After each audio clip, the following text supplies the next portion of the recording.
9 июльдә 16 саат 17 минутта янгын сөндерү һәм коткару бүлегенең элемтә пунктына Кенәбаш авылында янгын турында хәбәр килде. Фаҗига булган урынга 4 янгын сөндерү машинасы җибәрелде. Янгын сөндерү һәм коткару хезмәтләре урынга килеп, санаулы минутлар эчендә янгынны локальләштерделәр.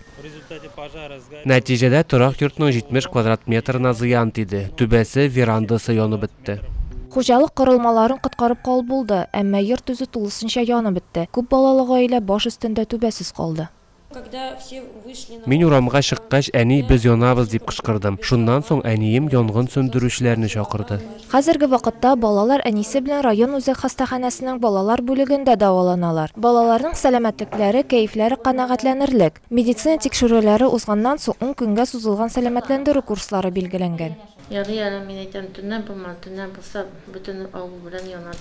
Өйдә янгын турында хәбәр итүче җайланма урнаштырылган булуы һәм Тимурның югалып калмыйча тиешле вакытта кызларны урамга алып чыгып китә алуы мөһим роль уйнады. Беркем дә зыян күрмәде. Адилә Шакирова, Марат Сабирҗанов, Руслан Мөбәрәкшин, Азат Нигъмәтуллин, Татарстан яңалыклары.